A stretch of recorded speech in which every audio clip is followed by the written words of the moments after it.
So in 1976, for the festival in Mayapur, all the devotees came first to Calcutta. And we were sitting out in the balcony at 3 Albert Road, taking breakfast prasadam. And we noticed there's 3 musicians walking along. One had a harmonium strapped over his shoulder, another one had a mridanga, and the third one had kartals. They were just walking along. But they looked up and saw all the Western devotees there, so they stopped and started chanting Hare Krishna. I thought it was pretty attractive. Some devotees liked it, but others were complaining and thinking that this is not proper. They're just singing for money. They're professionals, and they didn't like it at all. Then all of a sudden, someone comes out of Prabhupada's room. Prabhupada was there, walks downstairs, and walks over to these musicians and gives them a rupee. So they smile and they thank him, and he leaves, and they stop and they go.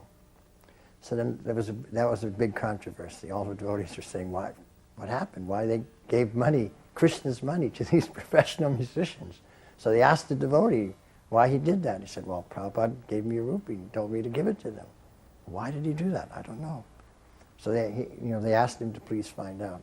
So he went in and asked Srila Prabhupada. He said, Srila Prabhupada, the devotees are wondering why we gave Krishna's money to these professional musicians. And Srila Prabhupada said, we've enjoyed their music, therefore we are indebted to them. We give a rupee, clear the debt. And when I told this story to one Indian Mataji devotee, she said, yes, my mother always taught us that. And thereafter, whenever I was traveling in India, we traveled in the trains, a lot of times singers come by and everything. So I would always pull out a rupee and pay them because I didn't want to be indebted because I enjoyed the music. But if someone came by who didn't have any talent, I wouldn't give them anything. I didn't feel indebted because I didn't enjoy it. They were just bothering me. When he got to England, I spent a week in England and it never stopped drizzling. I saw the sun when I got there and I saw the sun when I left. And it drizzled. There's always this fine drizzle. You'd hang up your clothes to dry, they'd be wetter. And Prabhupada said, it says in the Vedas that a place where the sun does not shine is a condemned place. So in this lecture, Srila Prabhupada also told, at least it was the first time we had heard it, the story of Dhruva Maharaj. And Srila Prabhupada was explaining how, because of Dhruva Maharaj's strong determination, his Dhridabrata, his vow, that he would, realize God, and that he was so determined, nothing could shake him from that faith. And therefore he did. He saw God personally. And Prabhupada said, right there, he said, and similarly, you can also see God in 6 months' time. If you simply become this sincere and determined. And Srila Prabhupada explained how it is sincerity, that is the qualification for realizing Krishna fully. And often when Prabhupada would talk about his spiritual master, he would start to cry. And one time on Bhakti Siddhanta Saraswati Thakur's appearance day, I watched Prabhupada do arti, and you really felt he was offering it to a spiritual master. You could just feel he was really offering it. There was something about just the way he stood or the way he moved his arms, but you could really see he really meant it, that he was offering this to a spiritual master.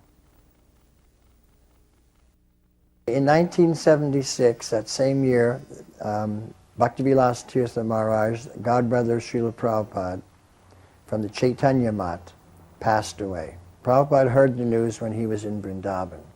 Several devotees were in his rooms at the time when he got the news.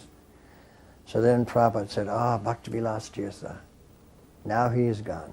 But he has gone back to Godhead. So Brahmananda was very surprised. He said, but Srila Prabhupada, how is that possible? He gave you so much trouble. He never helped you. He created that whole dispute that forced a lawsuit for 40 years in the Gaudiya Math and split up Bhaktisiddhanta's mission. How can you say that he went back to Godhead? I don't understand.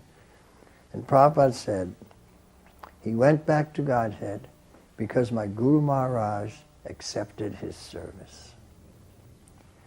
And from that I understood that if we please the Guru and he accepts our service, then even though we may not be qualified, then Krishna, because we've pleased the pure devotee, will give us that opportunity to go back home, back to Godhead. And because Bhakti-Vilas Tirtha, he made, whatever good he did, that Bhaktisiddhanta accepted his service, there was also many things that were causing a great disturbance, both to the Gaudiya Math, and he didn't help Prabhupada at all when Prabhupada requested his help on many occasions. So this is a very important lesson, I thought. We really have to please the Guru and that he accepts our service. So I was typing a list of devotee names and their karmi names. And Prabhupada told me also to type that we should refer to the devotees as Prabhu, and I put that on there. And Prabhupada said, when you get to the end, leave some space at the bottom of the page. So I came to the end, and I said to Prabhupada, I'm finished. And he said, did you leave some space at the bottom of the page? And I said, yes. And Prabhupada said, now type this. And he dictated, Nama Om Vishnu Padaya Krishna Prasthaya Bhutale Srimati Bhaktivedanta Swaminiti Namine. And I offer my respectful obeisances unto Bhaktivedanta Swami, who is very dear to Krishna on this earth, having taken shelter at his lotus feet. And I had never heard this before. This was the first time. And I was amazed that he could dictate obeisances himself without being embarrassed or proud or anything, It was as if he'd said, get the pound of carrots and 2 pounds of rice, I remember one time in San Francisco, this is a famous pastime with Srila Prabhupada, and Prabhupada was being interviewed by a reporter, and the reporter kept asking Srila Prabhupada, when did you realize God? And Srila Prabhupada would explain in more general terms, because Srila Prabhupada always would try to defer attention from him. He always wanted to glorify Krishna and glorify his spiritual master. But this guy was very persistent. And he kept, but Swamiji, I want to know when you did. Prabhupada would explain to him how you can also, and by chanting Hare Krishna, you can realize. So then he kept, no, but what year? How old were you when you first actually realized God? And Srila Prabhupada said, when I was 5 years old. And of course, Srila Prabhupada talks about that in the Bhagavatam. Also, when he talks about some of his pastimes when he was just 5 years old, and he talks about Maharaj Parikshit, and a person who exhibits these kind of pastimes, that's a symptom of being God conscious as a child. So Srila Prabhupada has always been God conscious. And he came into this world God conscious. He left this world God conscious, and he's undoubtedly now giving God consciousness to others on another planet. And hopefully we all can be with him eternally and somehow serve him in his mission.